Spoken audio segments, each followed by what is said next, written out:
What's up, everyone? Thank you for joining us for this special live demo of Lara Croft and the Guardian of Light. We have two young, fresh fellows from Crystal Dynamics here to tell us all about it. Guys, thanks for bringing the game by. No problem. More than welcome. So this is a very different Tomb Raider game. So different, in fact, that Tomb Raider is not even in the title. Yes, as a studio, we made the decision to split the two of them up. We have two teams. One's working on the pillar release, and then Dan heads up the team, basically working on being fresh, creative, and trying to take Lara Croft into new places. So what's new about this game? This is it's designed to be played cooperatively, yes? Yeah. So there's two players. There's a really big focus. When we designed the game, even though it is co-op and single player, you can play it either way, we designed it as co-op because one of our big points of the game was to try to make it a true co-op experience, is what I call it, where the two players really have to work together to get through all the puzzles and challenges instead of just two people living in the same game at the same time, kind of playing on their own. And so who are the two characters? One player plays as Lara. Yeah, one is definitely Lara, and the other character is the ancient Guardian of Light, Totek, who's the master of the shield and spear, which are great for the combat in the game, but they also serve as some of the co-op moves that you'll see a little bit later. So we're here in the spider tombs now, yes? Yes, you've just literally finished the second chapter, which is the courtyard, which is our biggest sprawler space in the entire game. And you've entered into the spider tomb, so you're going to make your way now all the way through effectively what's like a corkscrew. We tease the player, as you see here. You can see some of the ways in which you're going to play. Every single part of this level is playable, which is a big deal for us.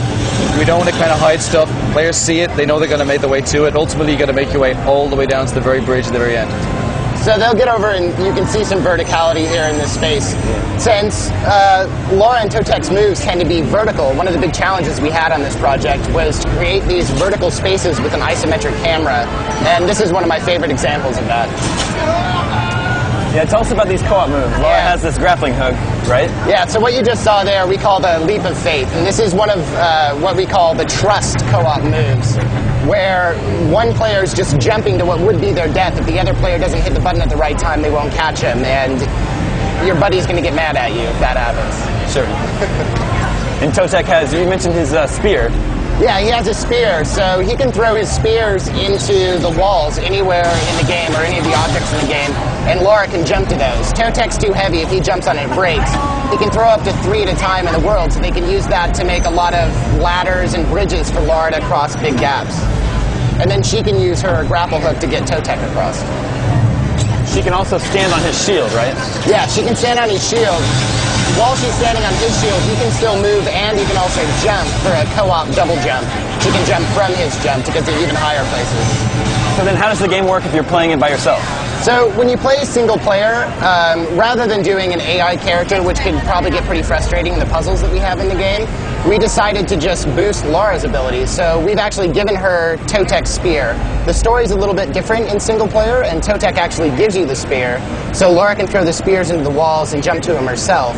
And also, one of the things that we did is we actually redesigned a lot of the puzzles in the game to be right for the single-player experience. We would design it co-op, and then we would go in and kind of use that as the inspiration for the single-player puzzle. I see. So when you're playing it cooperatively, like we are here, it's all about working together and using each character's unique abilities to figure out how to solve a puzzle. Yeah. The goal ultimately was, if we were going to do co-op, we wanted to make sure that it wasn't just a feeling like a multiplayer where you know you're playing with somebody but they're on a separate mission. This was about bringing people together. Every single thing that we've done has that in mind. Obviously, we've been talking about the co-op play first and foremost above the single player to make sure that people really understand we've taken the time to really make it a real co-opetition, as we've called it. And you'll be able to play cooperatively online, yes? Yes, online, offline.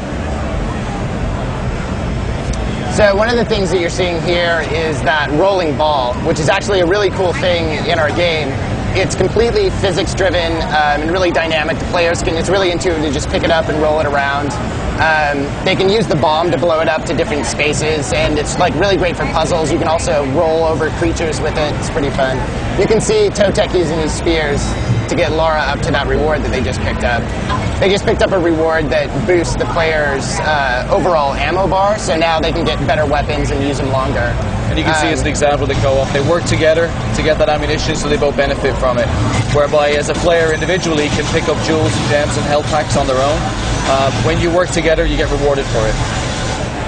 you can see that they're getting points as they're doing combat. That's one of the co-opetition elements of our game. The game is really focused on two people kind of building relationship and working together to get over obstacles.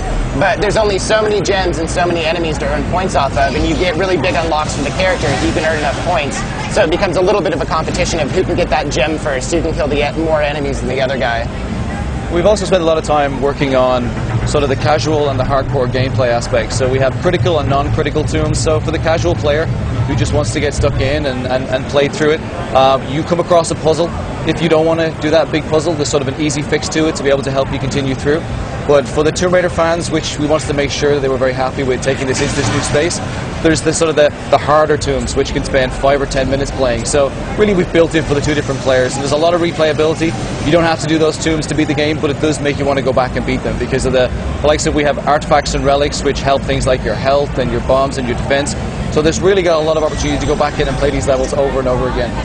And when you complete a level, your score is posted to the leaderboards, yes? Correct. And we also have achievements throughout the entire game as well. So before you start the level, it tells you exactly what you have to do. An example was there where you came up towards the rolly ball. It tells you if you manage to score a hole in one, you get an achievement, which then unlocks an artifact. If you don't get that by the end of the level, obviously you want to go back in and help to power yourself up before you hit some of the bigger bosses later on in the game. I tried playing this puzzle before. This one, this is a rough one. Yeah.